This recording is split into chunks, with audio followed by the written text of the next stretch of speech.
श्री कृष्ण कहते हैं, सुनने की आदत डालिए, ताने मारने वालों की कमी नहीं है। मुस्कुराने की आदत डालिए, रुलाने वालों की कमी नहीं है। ऊपर उठने की आदत डालिए, टांग खींचने वालों की कमी नहीं है। प्रोत्साहित करने की आदत डालिए, हतोत्साहित करने वालों की कमी नहीं है। गलत का विरोध करने की आदत डालिए, सत्य का साथ देने वालों की भी कमी नहीं है। याद रखिए, दर्पण जब चेहरे का दाग दिखाता है तब हम दर्पण नहीं तोड़ते बल्कि दाग साफ करते हैं। उसी प्रकार हमारी कमी बताने वाले पर क्रोध करने के बजाय अपनी कमी को दूर करना श्रेष्ठ है।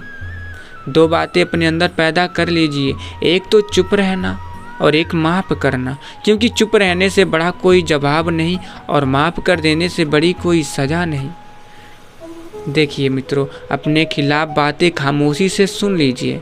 यकीन मानिए, वक्त बेहतरीन जवाब देगा।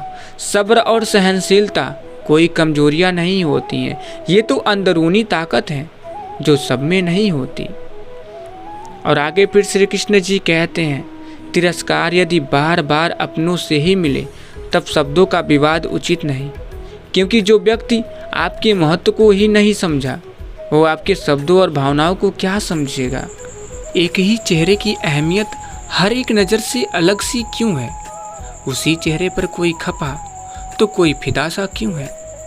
मित्रों, एक बात हमेशा याद रखिए, घर के अंदर जी भर के रो लीजिए पर दरवाज़ा हंसकर ही खोलिए, क्योंकि लोगों को यदि पता लग गया कि आप अंदर से टूट चुके हैं तो वो आपको लूट लेंगे। एक मंदिर के दरवाजे पर बहुत अच्छी लाइन लिखी थी, जूते के साथ साथ अपनी गलत सोच भी बाहर उतार के आइए। इंसान कभी गलत नहीं होता, उसका वक्त गलत होता है, मगर लोग इंसान को गलत कहते हैं। जैसे कि पतंग कभी नहीं कटती, कटता तो धागा है, फिर भी लोग कहते हैं पतंग कटी।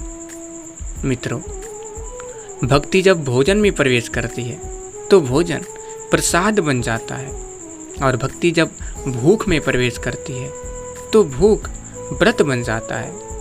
भक्ति जब पानी में प्रवेश करती है तो पानी चना अमृत बन जाता है।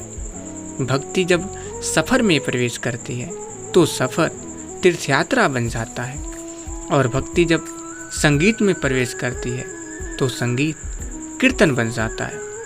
भक्ति जब घर में प्रवेश करती है तो घर मंदिर बन जाता है।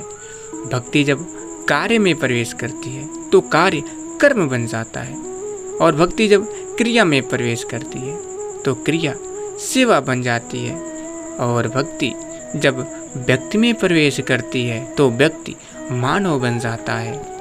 एक बात याद रखिए, समय जिसका साथ देता है वो बड़ों बड़ों को मात देता है। अमीर के घर पे बैठा कौवा भी सबको मोर लगता है, और गरीब का भूखा बच्चा भी सबको चोर लगता है।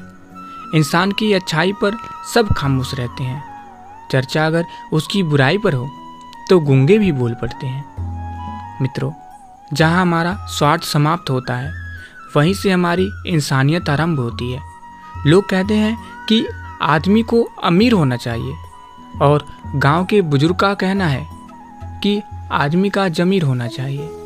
चित्र ही नहीं, चरित्र भी सुंदर हो, भवन ही नहीं, भावना भी सुंदर हो, साधन ही नहीं, साधना भी सुंदर हो, दृष्टि ही नहीं, दृष्टिकोण भी सुंदर होना चाहिए।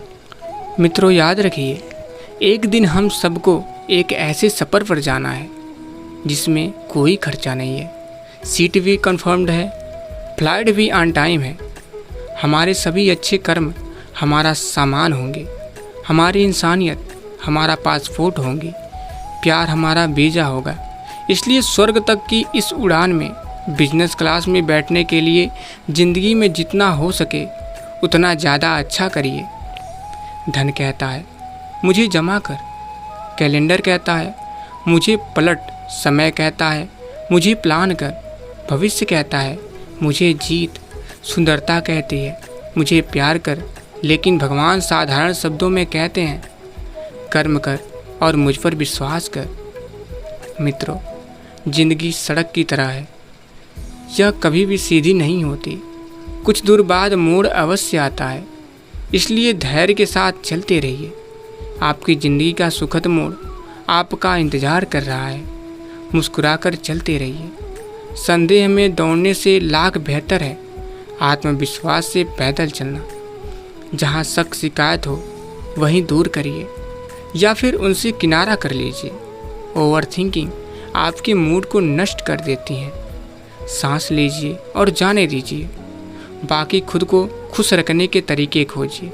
तकलीफ़ें, मुसीबतें और दिक्कतें तो सबको खोज ही रही है। याद रखिए, घर बनाने में वक्त लगता है पर मिटाने में पल नहीं लगता। दोस्ती बड़ी मुश्किल से बनती है पर दुश्मनी में वक्त नहीं लगता। गुजर जाती है उम्र रिश्ते बनाने में पर बिगड़ने में वक्त नहीं लगता। जो कमाता है महीनों में आदमी, उसे गंवाने में वक्त नहीं लगता। पल पल कर उम्र पाती है ज़िंदगी पर मिट जाने में वक्त नहीं लगता। जो उड़ते हैं अहम के आसमानों में, ज़मीं पर आने में वक्त नहीं लगता। हर तरह का वक्त आता है ज़िंदगी में, वक्त के गुजरने में वक्त नहीं लगता। मित्रों, नमक के कितने भी बोरे पड़े हों, एक चींटी भी नहीं लगती। और शक्कर का एक दाना भी पड़ा हो तो कितनी ही चींटियाँ आ जाती हैं। वैसे ही अपने स्वभाव में मधुरता रखिए तो लोग स्वयं ही आपकी तरफ आकर्षित होंगे। और यदि नमक की तरह खारा बने रहेंगे तो कितना भी बुलाने पर भी कोई पास नहीं आएगा। मित्रों, गीता में साफ शब्दों में लिखा है, निराश मत होना, कमज़ोर तेरा वक्त है, तू नहीं। ये संसार ज़रूरत के नियमों पर चलता है। सर्दियों में जिस सूरज का इंतज़ार होता है, उसी सूरज का गर्मियों में तिरस्कार भी होता है। आपकी कीमत तब तक होगी जब तक आपकी ज़रूरत है। तालाब एक ही है, उसी तालाब में हंस मोती चुनता है और बगुला मछली। सोच सोच का फ़र्क होता है। आपकी सोच ही आपको बड़ा बनाती है। यदि हम गुलाब की तरह खिलना चाहते हैं तो कांटों के साथ तालमेल की कला सीखनी होगी। मन और मकान को वक्त वक्त पर साफ करना बहुत ज़रूरी है, क्योंकि मकान में बेमतलब का सामान और मन में बेमतलब की गलतफहमियां भर जाती हैं। मन भर के जियो, मन में भर के मत जियो।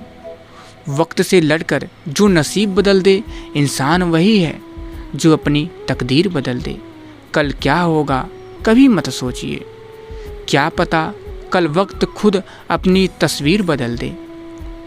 घर के बाहर दिमाग लेकर जाइए, क्योंकि दुनिया एक बाजार है, लेकिन घर के अंदर सिर्फ दिल लेकर जाइए, क्योंकि वहाँ एक परिवार है। मित्रों, धन को एकत्रित करना सहज है, लेकिन संस्कारों को एकत्रित करना कठिन है। धन को तो लूटा जा सकता है, लेकिन संस्कारों के लिए समर्पित होना पड़ता है। और आगे फिर श्री कृष्ण जी कहते हैं, कभी भी किसी ज़रूरतमंद को अपनी चौखट पर जलील मत कीजिए, क्योंकि ऊपर वाला कटोरा बदलने में देर नहीं करता। साथ रहकर जो छल करे, उससे बड़ा कोई शत्रु नहीं हो सकता। और जो हमारे मुंह पर बुराइयां बता दे, उससे बड़ा कोई मित्र नहीं हो सकता। याद रहे, साफ साफ बोलने वाला कड़वा जरूर होता है, मगर विश्वासघाती कभी नहीं होता।